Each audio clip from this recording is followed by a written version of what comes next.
ఇంకోటి ఏంటంటే మళ్ళీ ఇప్పుడు ఇటీవల గవర్నమెంట్ ఆఫ్ ఇండియా అర్బన్ బ్యాంక్స్కు 10 సంవత్సరాల వాటి అదొకటి పెద్ద సమస్య.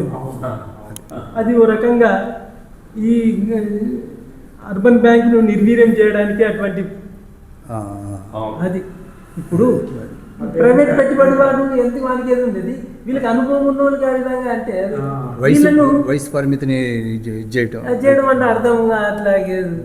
సో అది చేస్తుండ్రు, అది వీళ్ళు కూడా చాలా జాగ్రత్తగా. అయితే ఏంటంటే ఈ మంచి గుడ్ వర్కింగ్ ఉన్న అర్బన్ బ్యాంక్స్ను ఇదండి వాళ్ళని చేసి ఇక ప్రైవేట్కు ఆ విధంగా చేయాలని చూస్తుండ్రు. ఈ సందర్భంలో మీకు అందరికీ ఒకటి మేము దేశం ముందు ఒకటి పెట్టబోతున్నామండి. ఏంటంటే నాబార్డు ఆర్బీఐ ఓన్లీ ఒక నియంత్రణ ఆర్థిక regulatory body that is emerged from the company concept. Company concept నుంచి అంటే కంపెనీ కాన్సెప్ట్ అంటే ఏంటి, షేర్స్ మీద లాభం పొందడానికి చేసే వ్యాపారంను ఒక నిర్దిష్టంగా రెగ్యులేట్ చేయడానికి ఏర్పడ్డ బ్యాంకు ఆర్బీఐ. కానీ సహకార వ్యవస్థ షేరు యొక్క కాదు, త్యాగాలం నుంచి సభ్యుడు తన అవసరాలను తగ్గించుకొని మూలధనాన్ని ఏర్పాటు చేసింది.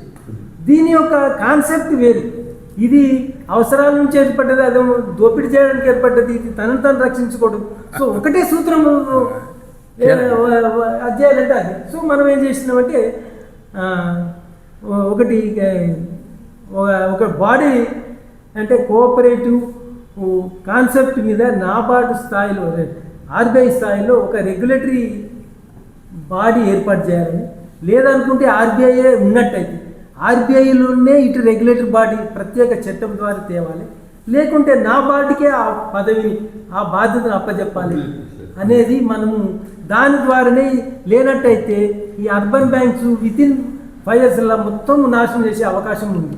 ఎందుకంటే ఏదో కారణం కేవైసీ సరిగా లేదని, లేకుంటే ఇది ఇంప్లిమెంట్ చేయాలని విపరీతం లక్షలు వాళ్ళ మీద ఫైన్ వేస్తున్నాం, నాశనం. సో మేము దీనికి ఏం చేస్తున్నాం అంటే ఇతర దేశాలు ఉన్నది స్టడీ చేస్తున్నాం. ఇది చేసి ఒక సమగ్రంగా పార్లమెంట్కి సబ్మిట్ చేసి ఆర్బీఐ స్థాయిలో రెగ్యులేటరీ పవర్స్ కోఆపరేటివ్ బ్యాంక్స్ నిర్వహించడానికి ఒకటి వ్యవస్థను ఏర్పాటు చేయాలని మేము డిమాండ్ చేస్తున్నాం సార్. అది అంటే ఇప్పుడు ఒక స్పష్టత లేదు, ఒక అన్ని దేశాల యొక్క తీసుకొని ఒకటి చేయాలని ప్రయత్నం చేస్తున్నాం.